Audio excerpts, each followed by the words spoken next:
So for today's video mga brad, magluluto tayo ng ginataang puso ng saging. Let's go! Habang wala akong ginagawa kanina, ay niyaya ako ni Brother J na maglugaw. Nakteteng, ating ko pa nga ngoberingalti. At nung nakarating na kami sa lugaw ni Kuya B-Boy, ay dali-dali na nga nag-order si brother. Nakteteng, kaya gisa nampa. At dahil naubusan na nga daw ng lugaw, ito na lang papayitan yung in-order ni brother. Hindi ko na nga binidyoan yung pagkain namin dito. Wata sabihan yung mata ko, Bogard. Nung natapos na nga kaming kumain ni brother dito, ay niyaya na akong pumunta sa bayan ng San Luis. Nakteteng, kasura ng Bogard. At nakarating na nga kami dito sa pagbibilan namin ng gata. Nung nakababa na nga kami ni brother dito, ay niyaya ko muna siyang magbuko. At tinanong na nga ako ni ate kung baso daw plastic. Sabi ko, pinggan mo.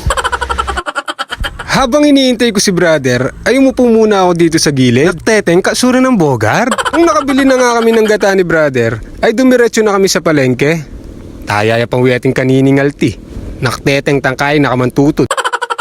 At nung nabili na namin ni brother yung kailangan namin, ay nagiya na siyang umuwi. Nung nakarating na nga kami sa kubo, ay inabot ko na kay brother Jason yung binili namin nyog.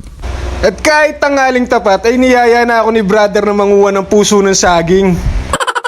Sinimulan na nga ni brother Jay manungkit ng puso ng saging. Nakbaka brad, pati bunga kingwa mo. Madali nakakantatang mo kanyan. At nung nakuha na namin yung unang puso dito, ay sumakabilang bakod na kami mga brad. Dahil kasama natin dito si brother Pips, ay tinulungan na din tayo. Tanam daw kasi Rene siyempre yung Mickey Balu. Nakteteng. Nung nakuha na ni brother yung pangalawang puso, ay bumalik na kami dito sa kubo. Hanapin dambo, bayo ka magobra, mangkape ko pa. Nakteteng panekape. At sinimulan na nga ni Brother G tanggalin yung mga balat ng puso. At dahil wala naman akong ginagawa dito, ay kwinentuhan ko muna siya kung bakit may pekos ako sa buntok. Sunod naman ay ginayat na ni Brother yung mga puso. Sige brad, ipagi mo karelo makanano maglutong dalas. Dahil dinalasan na nga ni Brother Dalas, ay nilamas-lamas na yung ginaya niyang suso ay puso. Nagsimula na nga manggayat ng bawang at saka sibuyas si brother. Ika naman Bogard, dala na manggagawa no, teme patawanin ka lang. At dahil nasindihan ko na yung kalan, ay sinimulan na ni brother maggisa. At nilagyan na nga ng pampalasa ni brother yung ginigisa niya. Sunod naman ay linagay niya yung binili namin dilis. Nakteteng, mga bulol ko pa mo ingalti. Nilagay na nga ni brother yung nilamas-lamas niyang suso ay puso kanina.